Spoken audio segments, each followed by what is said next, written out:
Welcome to the Hockey Writers Prospect Corner, a show with our top prospects writing crew, bringing you the latest news, analysis, scouting reports, mocks, rankings, and much more. From the World Juniors to the NHL draft floor, from the farm to the NHL, our team covers everything that happens in the world of prospects. So sit back, grab a notebook, and get ready for Prospect Corner. Hello, everybody, and welcome to another episode of Prospect Corner here at the Hockey Writers. I'm your host, Matthew Zator, and as always, joined in by prospect experts Peter Baracchini and Dayton Reimer. Guys, Peter, how's it going? I mean, we've got World Juniors is almost, well, it's about a month. We're closing in about a month away. How's it going?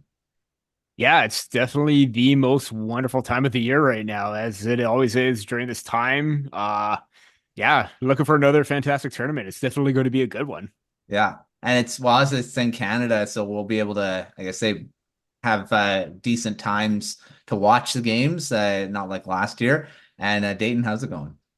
It's good. Yeah. Working on lots of World Junior stuff. Chatted with Tanner Mollendijk, who I imagine we'll talk about a little bit later, but got a piece coming out about him that focuses on potential World Juniors. There you So go. a little tease there. It's a lot of fun. It's a good time.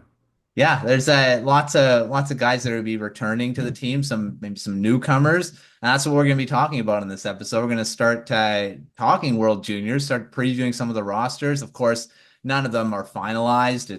We're over a month away. Sometimes some rosters aren't finalized until a couple days before the tournament.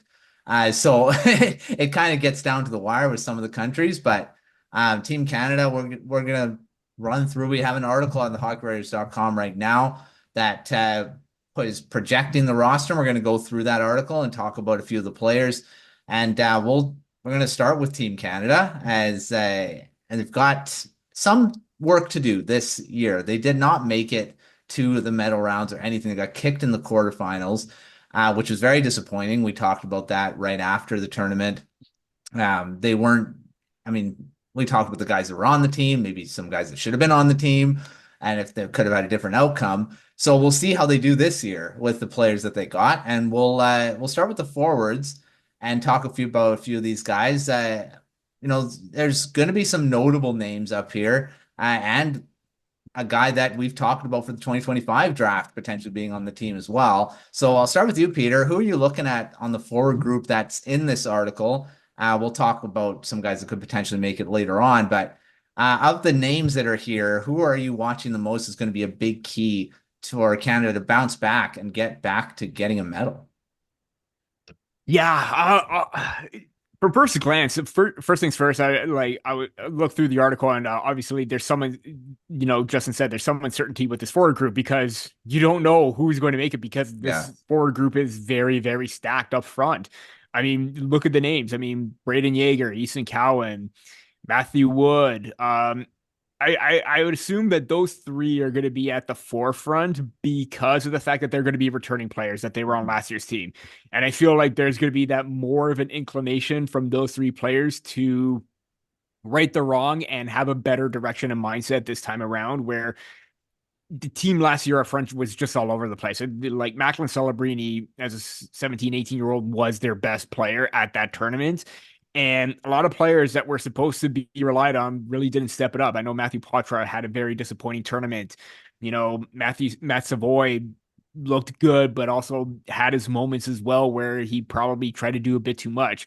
I think right now with those three players, they're definitely going to try and turn the tide right now, but also you can't overlook the fact that you got to look towards the 2025 and 2026 draft where you have the possibility of Porter Marteau, Michael Misa, and Kevin McKenna for 2026.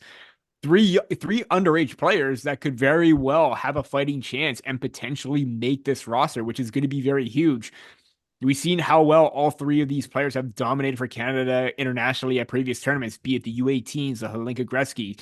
They stood out in a big way. And I think for Martone and McKenna last year at the U18s, that alone was basically a pre-audition for this tournament where they're excelling at competition, where they're a little bit older than them, and they continue to stand out in a big way. So to me, I think those are the big ones that you tend to look at are the most prominent names. I don't usually tend to pick the prominent names, but you got to this time. You got to look at the veterans that are coming back again, that have a chip on their shoulder to try and, have a better outcome this time around, as well as the young players that are up and coming that are just dominating at their respective levels right now. So, or respective leagues. So, yeah, those are the names that I'm definitely going to be keeping an eye on this time around.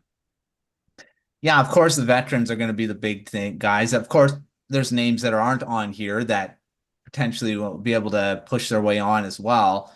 Like I say, it's still over a month away, so some of these names are definitely going to be on the roster. Others maybe not, but it's a lot of talent just looking at the names here for now. Dayton, what about you? Looking at these this forward group that's projected by Justin here, who do you like? Who are you kind of looking at here? Yeah, I think it's a good group to fix the sins of the past, if you want to put it that way.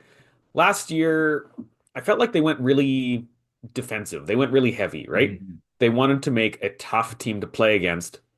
But the problem with that is that was a fast tournament.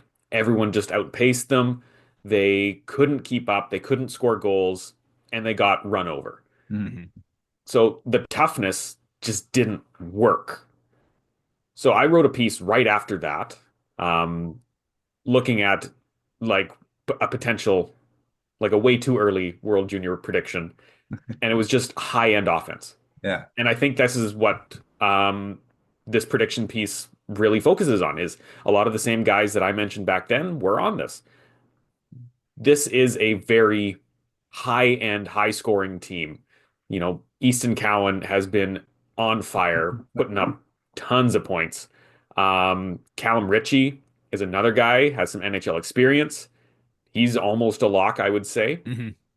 Mhm. Braden Yeager, he's going to be back. Matthew Wood is going to be back. I would very much expect Carson Rakoff to be back. Yeah. Not a big name prospect, but a very important player for a Team Canada who probably needs, some of that solid depth on that. And then we've got guys like Bradley Nadeau, who is tearing up the AHL, Mhm. Berkeley Catton, Beckett Seneca, Jet Luchenko. Those guys are very much what I'd expect to see on a high end, high offense, speed, goals. That's what we're scoring. That's what we're putting up. Um, yeah, that's what I would pick for Canada. I think that's a really good core. Yeah, a lot, like I say, lots of skill on this forward group right now. I'm just looking at this, and then there's other guys that, of course, can be that could be candidates to be on this team too. There's a lot of guys that could be on here. So, Peter, who are you looking at that could potentially make this team that's not mentioned in the prediction piece that could maybe push their way on? Yeah, it's great that you brought up Carson Rakoff, Dayton, because I completely forgot that he was on last year's team as well. So, but also that Porter Martone connection, I think the fact that they had that chemistry, I think that could play a big factor. Um, yeah, it's tough because if you're going skill heavy like you are this season and trying to not go that physical in your face type of style play last season, you're going to be missing out, or you're going to have to make some tough decisions and not bring someone like a TJ Ginla, like a Riley Heidt in, because of how well they can play. I know that Heidt brings that pace and explosiveness offensively, but also plays with that edge. So you get that balance, kind of like what Porter Martone does, kind of that power forward element to the game, but can still be very skilled and offensively driven. TJ Ginla, it's tough because I think I would have him on my roster based on what he did at the U18s. I believe he has 24 points in 16 games already this season with the Kelowna Rockets, so he's already off to a hot start. Um, Again, it's tough when you have the amount of talent up front because someone's going to go home. I think it's very difficult for someone like a Caden Lindstrom, Mhm. who underwent another, believe, a back procedure. Dayton, I hope I'm that from what I saw with the report, I hope that is correct. As far as I Um, know, yeah. yeah. Okay. So basically he's out of the running, even though you would like to see him basically take that next step forward and be a key contributor, just like he was scoring, like, one of those goals at the Hillingdon Gretzky Cup. But I really feel that if there's someone to fight for a spot, you could rest assured that Riley Heidt and TJ Mhm. Ginla are not going to go quietly. I think if anything, it'll come down to them as one of the few cuts, and if they could push somebody else off, which is very likely that could happen. Mhm. So those are two names that he mentioned as potential cuts, but I think has a really good possibility of making that roster and pushing somebody else out of the picture. Mhm. I really agree with TJ Ginla being one of those guys. I think it's what he's been doing in this season so far. Definitely deserved of being on the team. But I mean, Canada can always ice maybe two or three teams and be pretty competitive some years. So, and this one looks to be maybe one of those. So there's always going to be guys that are not going to make the team that you'll be like, well, they should be on it, but there's just not enough space. All right. So that's just how it goes. Dayton, you have anyone else that you want to mention that could potentially make it onto the team and push one of these guys off the roster? Yeah, like you mentioned, Canada could ice two teams, and so there's always going to be a lot of high-end guys who will be left off. Um, but Canada traditionally has been a 19-year-old roster. It's been a Mm-hmm. 19-year-old tournament for as long as we can remember. I don't think three draft eligibles are going to make the forward group. So even though Martone, Misa, and McKenna are all very deserving based on their performances, at least one of them's not going to be there. And I would probably Yeah. bank on two of them not being there. Which two, I don't know. Um, because I can see all of them contributing fantastically for wherever they're placed. So that leaves some spaces. Iginla and Height, fantastic options. Don't forget about Andrew Cristall, though. Mhm. I think he's easy to forget, but he's one of the top scorers in the WHL again. Yeah. Yeah. Um, Going over to the OHL, Liam Greentree has been very good, and he's a guy who could provide depth with his, size and grit. He's a net front presence. He played on a very weak Windsor team last year and did great. And so having somebody like that would be good. Ethan Gauthier, I can't remember what team he plays for in the queue, but that's another guy who brings a little bit of size. And when you're looking at the bottom of the lineup, you need a little bit of size. Mm. Um, Man, stop me when there's too many. Cole Baudouin, Michael Hage, Yeah. Sacha Yeah. Boisvert, guys who have lots of skill and could push for a spot. Even someone like Tariq Prasic or Clark Mm. Caswell, they've been doing Yeah. great in the dub this year. Alex Blaze in the queue. There's a lot of guys. Yeah. Unfortunately, one of my favorites will not make it, and that's Emile Poirier, Yeah. because he's too little. Yeah. But he's I mean he's scoring like everyone Yeah. expected he would because he's great. Yeah. Yeah, like I say, we could ice two teams and maybe even a third. I mean, you're looking at Almost. this, right? Almost, right? Yeah, there's lots of talent here, and we'll see what type they look at and what type of team they want. I think that's the biggest thing. Like you said, last year they went for more toughness and stuff. Maybe this year they'll go more for more skill. And traditionally in the past, when Canada's been the best, I think it's been a mix of both. Whereas the physicality and then you also got the skill. So I mean, just got to find the right balance to do it, and we'll see how it all goes with the forwards. All right, moving to the defense, lots of talent here too. I mean, you're looking at again on this projected roster is a 2025 draft eligible Matthew Schaefer, and of course a lot of guys that are returning as well. Probably headlined by guys like Sam Dickinson, Zane Parekh, Carter Yakimchuk. I don't know if Yakimchuk was on the team last year. No. So I mean, looking at those guys, Dayton, I'll start with you. What are you looking here? I mean, of course, Tanner Mollendijk is on this projected roster. What are you looking at on the defensive side? Yeah, I'd highly expect him to return to the lineup. He, I think, was injured either the training camp or like the preseason. Yeah. So he just missed out, and he's going to have that drive to get back to it. And that's basically what he said to me is, it sucks to have that happen to anybody, and he is wanting to, you know, try that again. He's a year older, he's more experienced, he has been dominating the WHL, even though he doesn't rank very highly in the points. He has some of the highest point per games for a defenseman. So I'd highly expect him to be there, along with another returnee, Oliver Bonk. He was there, and then the rest of the core looks, pretty solid. It's a really deep group of defensemen that are going to support those guys. The one thing I will mention is I don't know if Matthew Schaefer will be there, but the rest of those guys, it's kind of like you have six guys to pick, and those guys are going to be there, kind of thing. For sure. I'll correct myself. Oliver Bonk's the only returnee. The other guys are all new. I mean, I would call Molendyk a returnee, even though he Yeah. didn't play in the tournament. He was He initially there. was on the roster. Yeah. That's right. Right. Replaced by Jorian Donovan, I believe. Right. Yes. Yes. I remember that. Yeah. So lots of skill there. Peter, what about you? Anyone you're kind of watching to be a leader on this core for this tournament? Yeah, I mean, obviously, the returnees of Molendyk and Bonk, I think they're going to be relied on heavily. I think Sam Dickinson is going to, even though he wasn't on the radar last year, I think he would have a little bit of an elevated role given the chemistry that he does have with Oliver Bonk, and especially if they utilize that power play connection with Bonk in the bumper spot, Dickinson on the point. I think that could be a fantastic combination.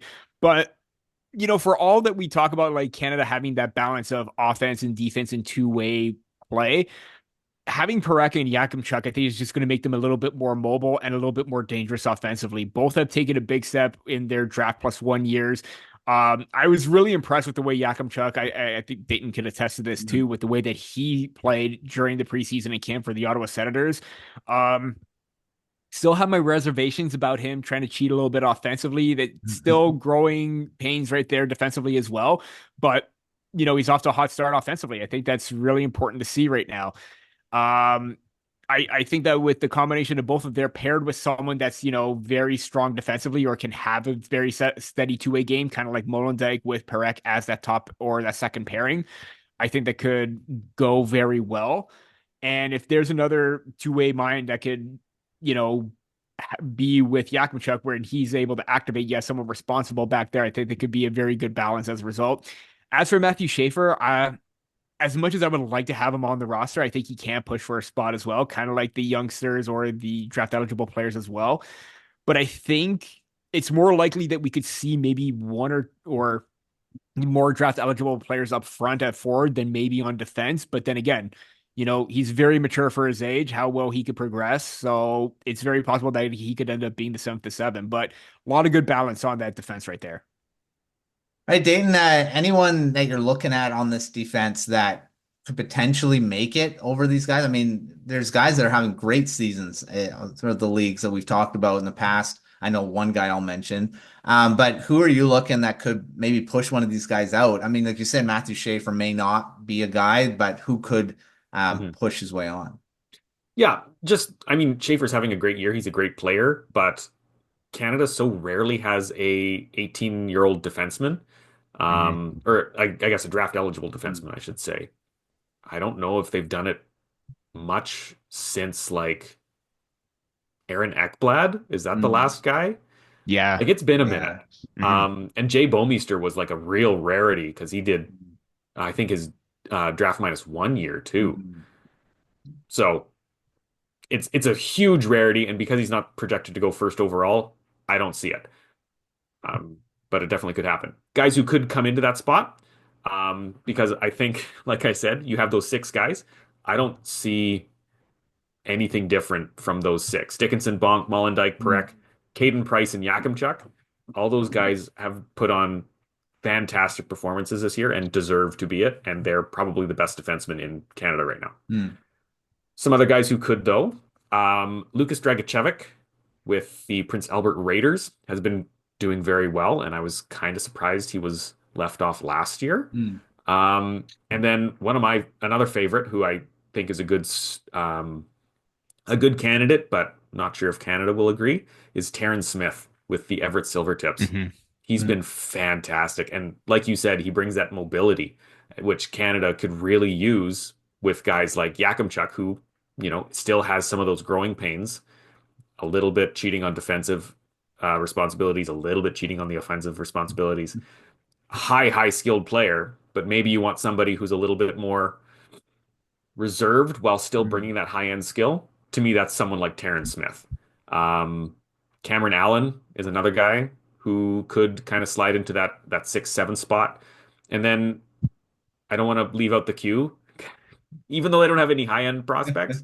They do have some really great players, and Etienne Morin is somebody who could, I think, sneak in as well. He's been doing really great. Is it with Shawinigan? I'm blanking on who he's with now. Believe it's Moncton. Moncton. Yeah. Weirdly enough, slight side tangent. Those logos look the same in my memory because it's a bright yellow Morin thing. is on the Moncton Wildcats. Yeah. Yeah. Bright yellow bursty thing. Squint at them. They'll look the same, I swear. Anyways, those are four guys that I would look to potentially make it with that really solid core. Yeah, I think there's probably one guy that will make it.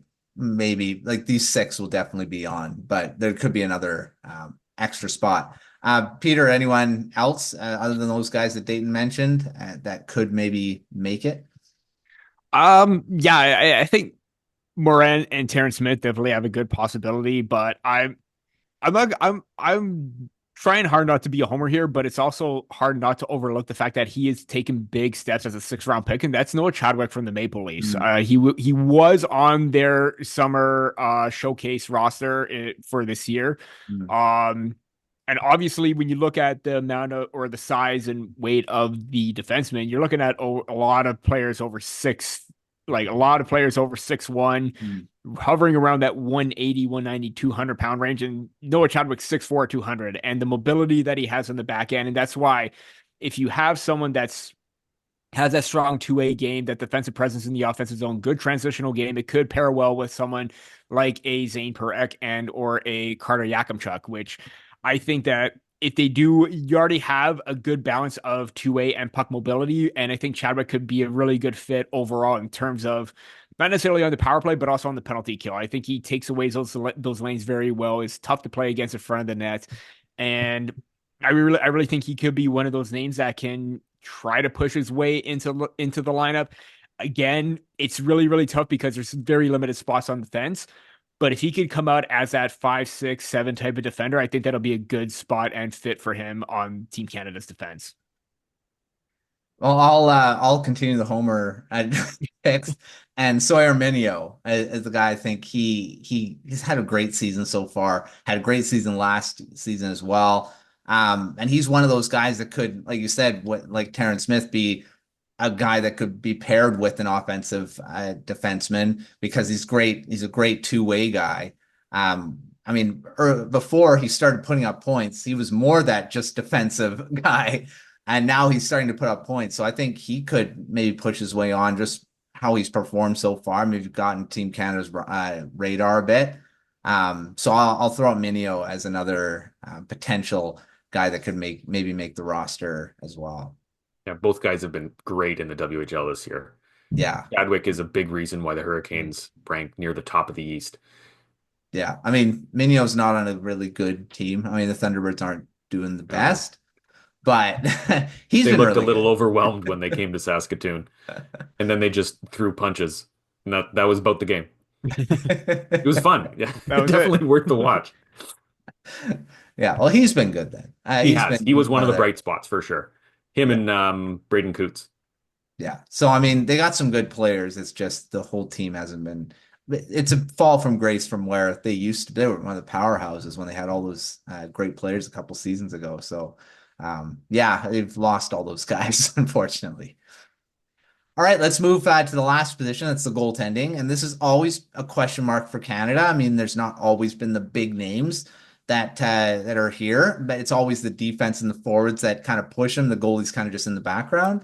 It's been that way for a bit, I think. Although, I mean, there has been in the past year with Devin Levi has been a really bright spot. So they got three goaltenders that are on this roster. There's no clear-cut starter, really. Clear-cut number one. You got Scott Ratzlaff, Carter George, and Carson Bjarnason on the projected roster. Dayton, what do you think about the goaltending? Is there a clear-cut number one, or is it just going to be who's going to play the best in the pre-tournament and before the medal rounds to see who maybe takes the job. Yeah, I think it's very much like last year, where there was no clear-cut starter heading into the tournament, and it was dictated by who performed the best in training camp. And even though Ratzlaff was on the team last year, I don't know if he played a game. Um, and so he is still kind of coming in with that, you know, that kind of show me mentality, at least from Team Canada, I would imagine. His even though he's also like the most experienced internationally, at least with Team Canada's World under 20 team, his numbers haven't been great this year. He's only at an 887 with this Seattle Thunderbirds, who we just mentioned. He's been fine, and I would imagine him to get that invite to come. I think Carter George might perform better. He has done so in the OHL. And then Carson Bjarnason has been really solid, just hasn't played as much because he's missed some time with, training camps and all that. And he's been really good. It's it's a tough one to predict. There hasn't been a lot of big name Canadian goaltenders shining in the CHL and around, North America in the junior leagues. So I'm unsure who could get that invite and secure that starting job. Maybe they end up rolling with three guys to start the tournament and just see who does the best. Lots of countries do that. They'll just throw in guys, and whoever does the best in the pre-tournament and the round robin, they get the start for the playoffs. Especially some of those smaller nations, right? So maybe Canada could try that. See what sticks. It doesn't hurt anything, especially when last year was such a disappointment, Yeah, just gotta find. I think that's the best way, just kind of see what goalie plays the best, and that's the guy you run with. Peter, have anything else to add on the goaltending? Do you see maybe a dark horse coming in, or is these the three that are gonna kind of battle it out? I feel like we'll see. I think we'll see a different rotation in goaltenders this time around. Scott Ratzlaff hasn't gotten off to a good start this season. He's kind of looked a little bit average. Carter George looks pretty good, but then again, his numbers, 4.8 and 4, 907 save percentage, 325 goals against in the OHL. I know it's a little bit competitive, but you look at someone like I think Joshua Raffensberger may have the edge where he's 11, 2 and 4, but also 6'5", 192. Kind of hard to overlook that size. And if you want someone in goaltender, you want someone to take up a big amount of size, but then again, that doesn't really equate to success in net because, as Dayton mentioned, this has been the one position that has been Canada's Achilles heel. It's been either hit or miss in past tournaments. So, yeah, I feel like this one could be a little bit more unpredictable this time around. As for Dark Horse, I mean, based on what he did at the Hlinka Gretzky Cup, you don't want to have too many underage goaltenders. Like we talk about how you don't want to have too many draft eligible forwards or too many draft eligible defensemen. It's going to come down to Raffensbergen or Ivan Kovic. And I think Raffensbergen may have that slight edge over Ivan Kovic because of the height factor. A little bit better numbers right now. I think Ivan Kovic has kind of taken a bit of a dip overall with the Steelheads. And I just feel like this one is going to be whoever has the best camp is definitely going to be the starter. It has been every single season or every single tournament. And if it's going to be Carter George, great. If it's going to be Joshua Raffensbergen, great. I don't know how you're probably going to take on maybe 4 goaltenders and 3 of them you're going to take. There's going to be one that's going to get cut. And it's definitely going to be a toss-up because, as I mentioned with defense, there are very, very limited spots on the blue line. There's even less or even more minimal spots in goal. And especially if an injury happens, you need to have someone that you can rely on to be a backstop or a backup or even potentially take the starter role in case things do go south. Because this is a short tournament, you need to have a stellar, trio in net. And I think that whoever comes out on top is definitely going to be the best one. Remember Devin Levi, when he had that great tournament, he was not projected to be the starter at all. I think he came into camp as being the third goaltender.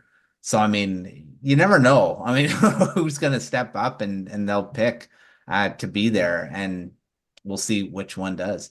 Yeah, I'll throw one more name into the mix who I think could show up because I haven't had a chance to be a homer yet.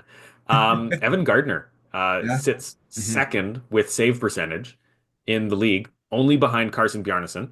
Um, but he's played more games, Hmm. and they are remarkably close in save percentage. He has thrived after his rookie season. The Saskatoon Blades didn't come in with a very big name defense. Hmm. They've, or they didn't come in with a big name roster, really. They Hmm. lost a lot of their top end guys. And when Gardner showed up, he immediately stabilized the crease.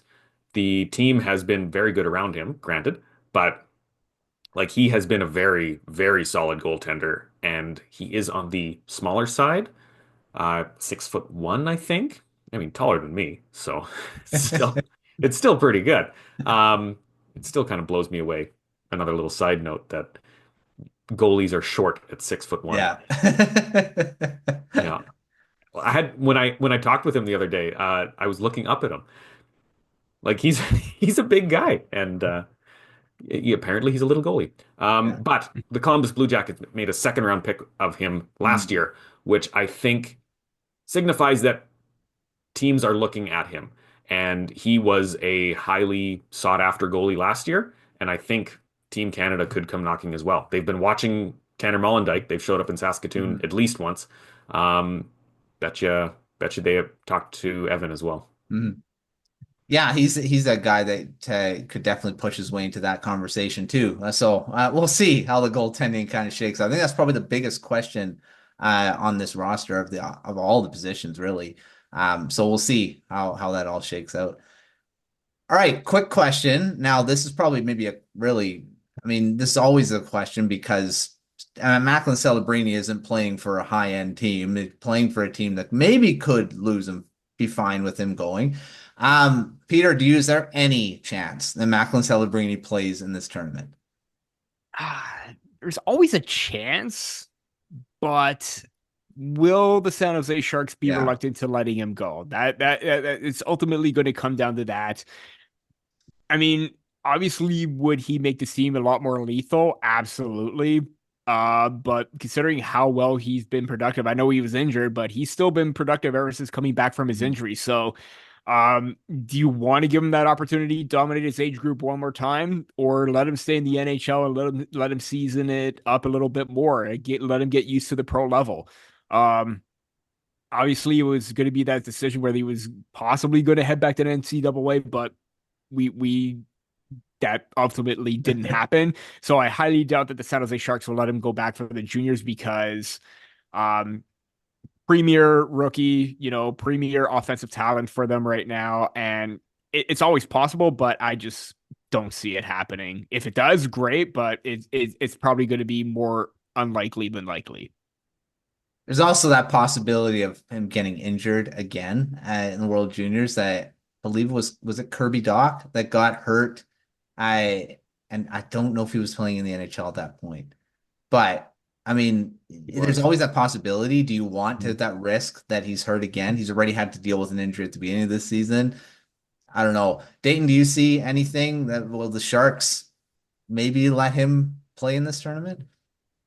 Like Peter said, there's always a chance, but given how big of a role he's playing right now, like he's doing great with everything that's been thrown at him, and the Sharks need somebody to do great. Um, I think he'd prefer to stay in the NHL and get those Yeah, big minutes and play against some of the best players in the league or in the world, really. yeah.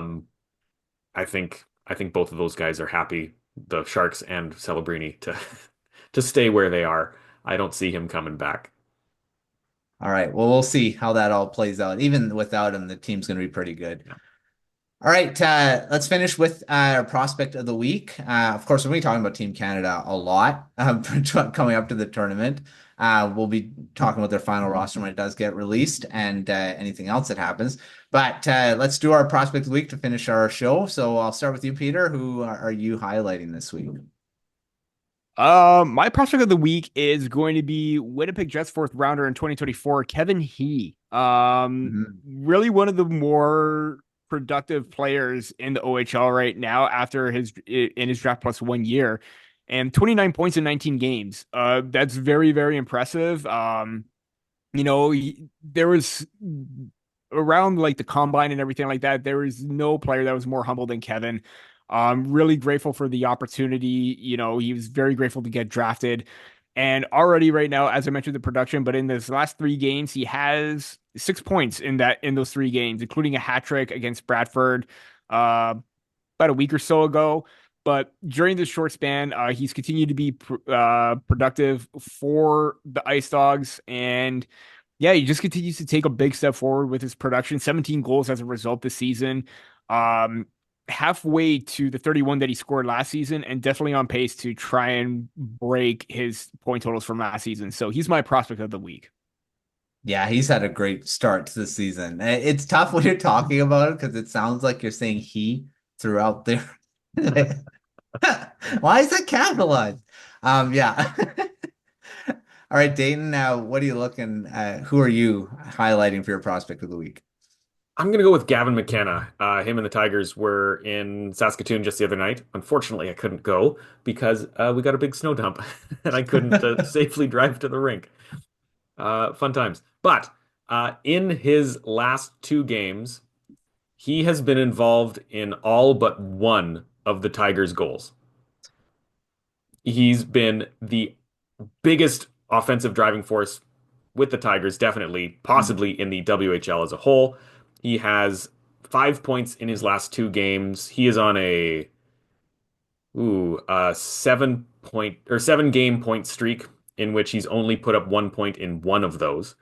He is very much trying to secure that first overall in 2026. If anyone is going to be a draft -1 and make Team Canada, Yeah, that's the guy I'm putting my money on. I definitely agree. I mean, we've talked about him. We talked about him last year. We talked this year. Mhm. Yeah, No. he's been, I think he's the first overall pick in 2026. It's pretty, I mean, I don't know. I really think he's probably Yeah. going to do it. All right. Well, thanks, Peter. Thanks, Dayton, for coming on, talking prospects, talking Team Canada. Lots of fun stuff coming up for the World Juniors. Lots of coverage. We're going to be wall to wall with all the teams. And of course, all preview pieces. We've got Team USA, of course, Team Canada out right now for preview pieces, projected rosters. More will be coming out. So keep an eye on that on the site for all the stuff coming up to the World Juniors. And everything else we've got prospect wise on the website. So make sure checking out all that. And until our next episode, we will see you next time.